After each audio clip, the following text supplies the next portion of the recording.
Hello and welcome to another episode here on my channel. My name is KM Small and today we have to talk about the state of Amazon Game Studios, or what the new world means for that studio, because the new world has been just finished up their open beta weekend and the game is finally coming out in just a few weeks, and it's finally happening. It took them long enough, but it is finally happening.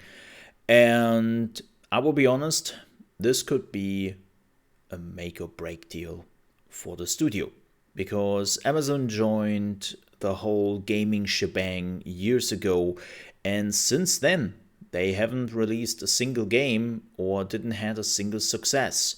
Quite the opposite.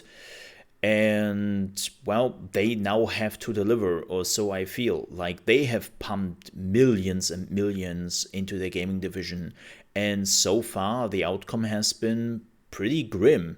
And I can already see you saying, wait, what do you mean by that? They haven't released a single game yet, and I don't. What do you mean by grim? Well, let's look a little bit back to what Amazon Game Studios has been doing, and then let's talk about New World and the future.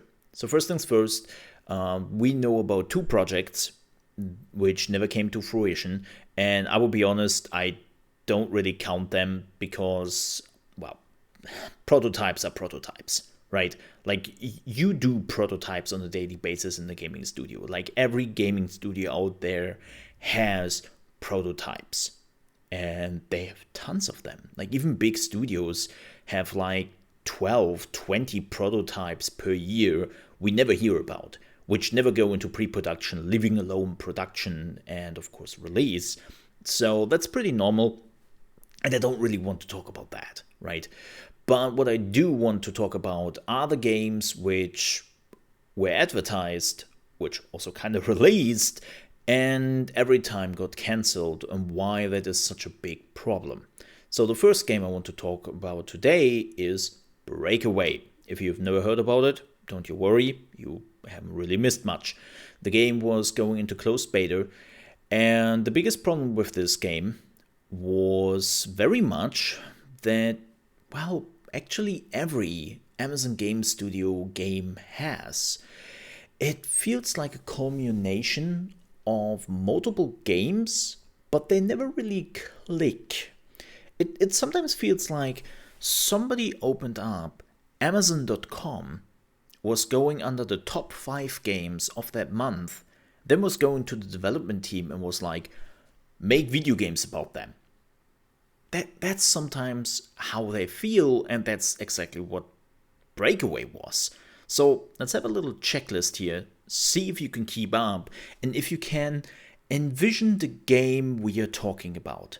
So Breakaway was a MOBA, like League of Legends, Smite, Dota 2, you know them. Then it was also Rocket League. It had Fortnite building in it. And to top all of that, they added also gambling to it. And if you're like, wait, what? MOBA, Rocket League, Fortnite, gambling? What type of game is this? Well, that's a pretty good question. It's a game which was exactly that. All those games just pushed into one, and they never really clicked. Like, the MOBA aspect was literally what you would expect. You choose a hero, that hero has multiple abilities and stuff they can build to improve themselves, and then they would fight in an arena against each other.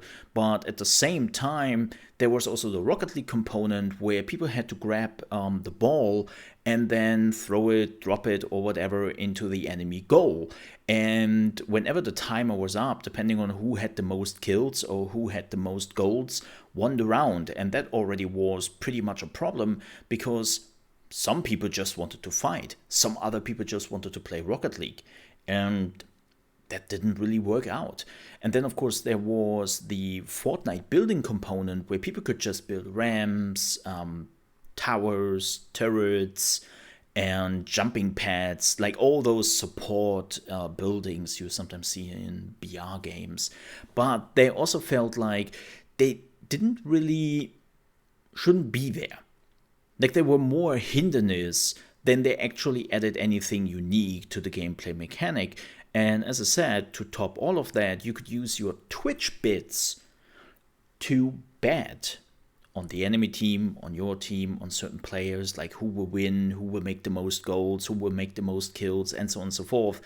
And I will be honest, in the position Twitch is in right now, I would have been very interested to see how legislators would have reacted to this game, where you can basically do bets which are only allowed in certain countries under certain circumstances, and you have to be at least 18 plus, right? So it's like, yeah, I'm very curious how this would have panned out for Amazon. So that game was going into closed beta for quite some time, and the player base just never appeared because people played it. And as I said, it's the problem is really, we have a lot of games nowadays where we have multiple games in one, and they work. Let me give you a super simple example here. Everybody has probably heard about Borderlands, right? It's a first-person shooter, but it's also an RPG. And they basically form the first-person shooter with RPG mechanics together. And you know what? It works. It just works, right? We see this quite a bit, where developers are just putting together multiple games, but make them click. With Breakaway, it never clicked. If you wanted to play the MOBA, you wanted to play the MOBA, but you wanted to be left alone by the Rocket League component. Some people just wanted to have the Rocket League fun and found that the MOBA was completely annoying. And everybody really didn't like the building aspect because it was completely in the way of the flow of the game. Like, as I said, Breakaway was just a lot of ideas thrown together and then be called a game. And you might think, okay, that's not a great start. Yeah, but it gets worse. The next game we will talk about, before we talk about it, I have to make something clear. I have been playing now video games for 25 years. I'm definitely what you would call a hardcore gamer. I have played thousands and thousands of games, and I've finished a lot of them. I have even been working in the gaming industry for 11 years now. I have been working as a games journalist. I have been working as a community manager, as a consultant. I am now what you would call an influencer, or, well, content creator is what I like to call myself. And like, I have been around in the gaming industry. And why do I say this? Because I want to make clear that I'm not using the word lightly when I say I have never seen this in my life.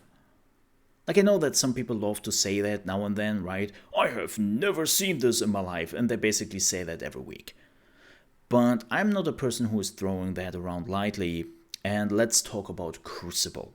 Crucible is the game I want to talk about, and I can only say I have never seen this in my gaming life. Never. Like, ever.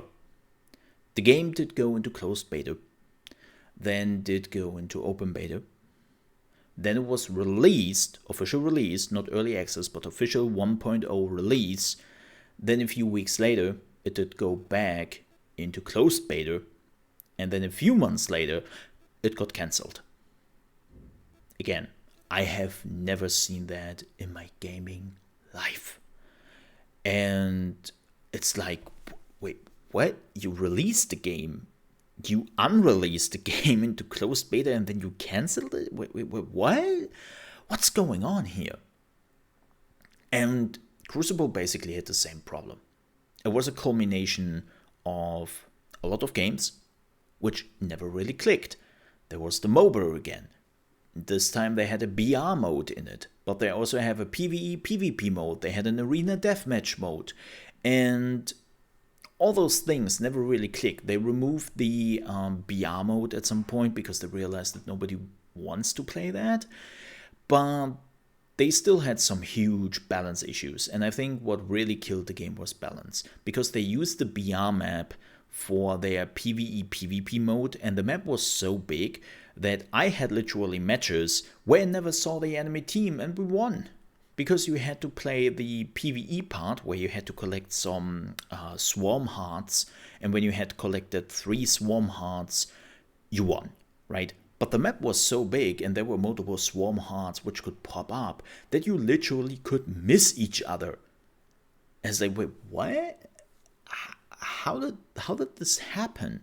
And it's not just that, it's also like the hero balance. I have played a lot of MOBAs in my past. I have thousands of hours in League of Legends, in Dota, in Smite, in Heroes of the Storm even. Like, I'm what you would call a MOBA nerd. And I have seen some very questionable hero releases now and then where I asked myself, like, who allowed this balance to happen? But what happened in Crucible was just absolutely crazy, because there were characters by design which were just completely OP. There was one character which I really have to explain to you, and it's a robot. And whenever you are having a character, right, you have like certain specialities. You are good in attack, you're good in defense, you're a good support, you are good in like ganking or ambushes, you are good in DPS and something like that, right? You always have characters who excel at certain things. This character was everything. Defense? Yeah, no problem. You're just putting down your turrets and everyone who is getting too close to you gets shredded by the turrets. Oh, well, no problem then, right? You're just staying away and shoot from afar. Yeah, you better don't do that, because that character had a long-range grenade launcher, which also would do a lot of AoE damage, so you better don't stick with your team, so that your other players could pick off the people who try to stay away. And if you would think, okay, well, then I'm trying to sneak up to that character and try to burst him down as quickly as possible, even if I might die to the turrets. Yeah, good luck with that. That character just started to fly away, not hover, but fly away. And also, if you were getting too close to it, they could activate an AoE shield, which would shield the character plus the group, and they could put up that shield so quickly before you could even burst through the first shield they put up, because the cooldown was too low. So that character was a cycle in what it was good at. I was like, how? How did this go through? And a lot of those characters existed. It wasn't just that one character, but it is the easiest one to describe. And there were other characters which were completely useless, who couldn't do anything. And in the end, I think that was one of the main reasons why Crucible was dying. Like, the balance was just not there. The map balance, the gameplay balance, and then the hero balance. It was just too much. And people had better alternatives out there. It's as simple as that. Let's talk about the third game of today.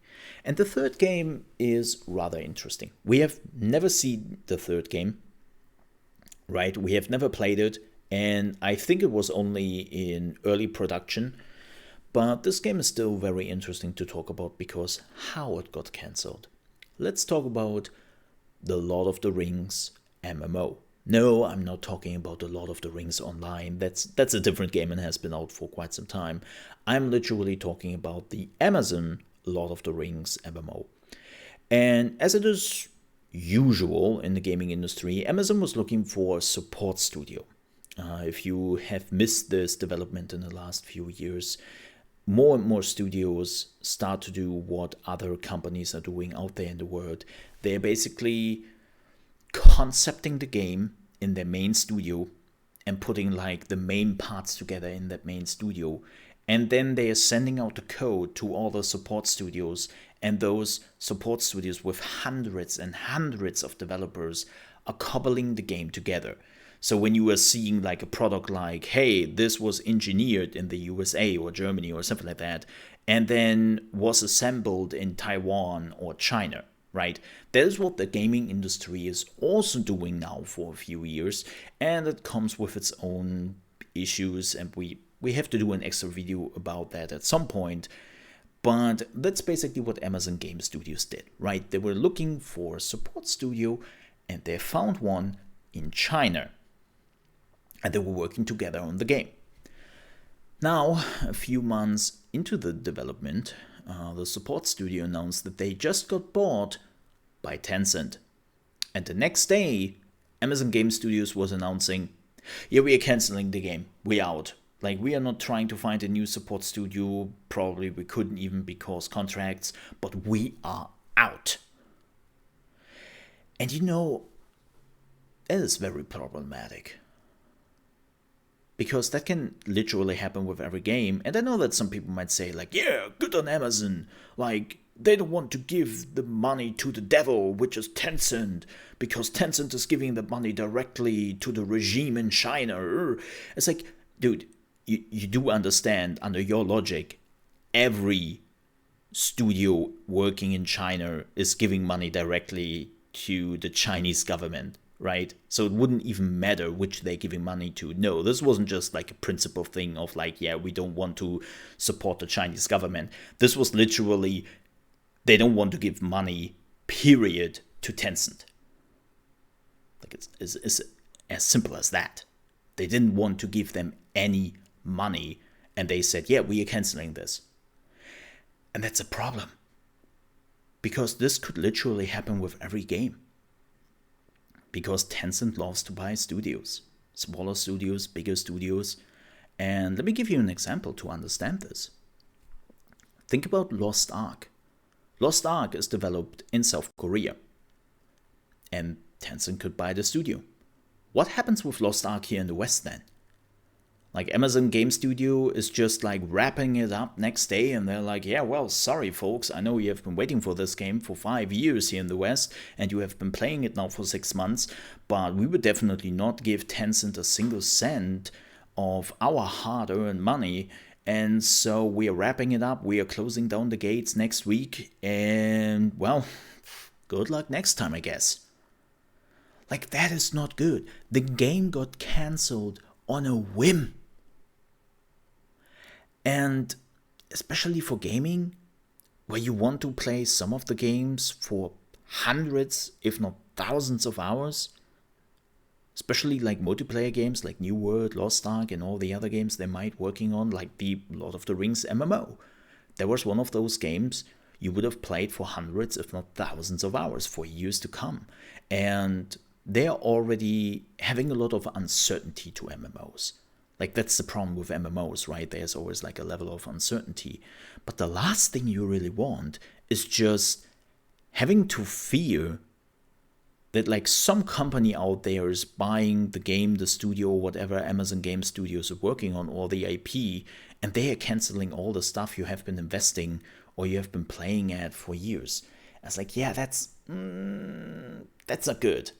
That's really not good, and troubles me, to be honest. But that brings us to New World. The New World is coming out pretty soon, and there's a reason why I will not play this game on release. And New World really feels like all the other Amazon games. It feels like they took multiple gameplay elements, PvE, PvP, crafting, and just throw it together in a game, but it doesn't really click. Like, the PvP in itself is fun. The PvE in itself is, well, it exists. And the crafting in itself is fun. But do I ever have the feeling that my crafting will somewhat interfere or work together with the PvP or even PvP, besides of giving me more stats, which I could also get through PvP or which I could also get through PvE and never have to do crafting technically ever again? It's like, the gameplay elements in New World always feel a bit to me like they're just existing there. They're not really supporting each other, but they are just existing. And that is one of the main reasons why I will probably not play this game. But besides of that, New World has to deliver. New World has been in development for quite some time, has been postponed multiple times for long times, and they even had like a full revamp of New World at some point, because this game started out as a PvP survival game. There wasn't really any PvE elements there, like even less than there is now. and they changed the game dramatically. So this game probably cost a lot of money. And if we know one thing from Amazon, they don't like to spend money with not getting anything back from it. Like, sure, no company likes to do that because, well, they are companies, right? But Amazon is notorious for that. Whenever they have a feeling that they are spending a little bit too much money and there's no return of it, they're killing that stuff off. It's as simple as that. So New World has to perform, I think, very well, and this could be a make or break deal. And if the game is not performing as well as Amazon hopes, then this might be the end of Amazon Game Studios. At least as a developer, they probably still do the publishing stuff, seeing how Lost Ark works out for them, and that might be something they're doing in the foreseeable future. But when it comes to game development, and this game is just not taking off, then this might be the end. Simple as that. And I know some people might now say, but Mole, the game is doing pretty well. Have you not seen the numbers? Oh, I have. I absolutely, believe me, as somebody who loves numbers, I have. But keep in mind, we are talking about a free version of the game. Everybody could join. Like, pulling good numbers when a game is free, with no microtransaction in it, with no bullshit in it, and you get the full experience completely for free, yeah, duh. A game does well. Well, not always, but you know what I mean. Like, yeah, the chances are much, much higher. But it will be interesting to see the launch. It will be interesting to see how the game is performing in a week, in a month, and in 3 months from then. Because that's the point where most people reach the end game, and where the end game has to keep people playing. And this is especially important because the game has an item shop. Don't forget that. I know, like, most people haven't seen the item shop in the beta, or, well, it wasn't even fully functional. They only had like 2 or 3 skins in it. But all the gameplay elements they will sell to you, which they have already announced, were not there in the beta. And it will be very interesting to see how people will react to it, and most importantly, how much money people will spend after the release. Because I'm pretty sure that, yes, even though New World will make their money back, most of it at release, they want more. And for that, people have to use the item shop. And for that, well, people have to play the game. So we will have to see how that goes. But the reality is, this game could be it for Amazon Game Studios as a development studio. Like, if this game is not taking off, and I really hope it does, even though I will not play it, but I hope for everyone else it does, this might be the end of Amazon Game Studios as a developer, at least. Because at some point, Amazon will say, hey, what have you done for us so far, besides of spending hundreds of millions of dollars for PR disasters? Like, we have to talk about that. So, we will see how it goes. I wish the game the very best. I wish Amazon Game Studios the very best, because they have ideas. Now they just have to make them work. And I hope that New World is the first step in that direction. With that said, thank you so much for watching this lengthy video. I do appreciate it if you made it till the end. If you enjoyed this video, then I would also appreciate if you might consider to leave a like on your way out. If you didn't enjoy this video for whatever reason, well, there's a dislike button right next to it.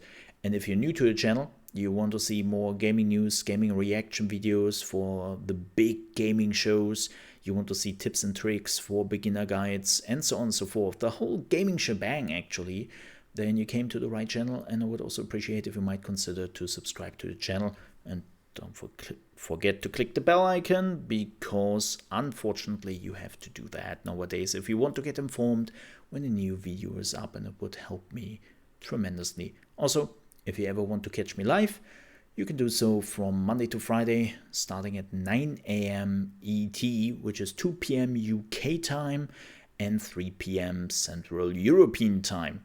And we are streaming at trovo.live/chaosmol. Thank you so much for watching. I hope I see you next time. And most importantly, stay safe.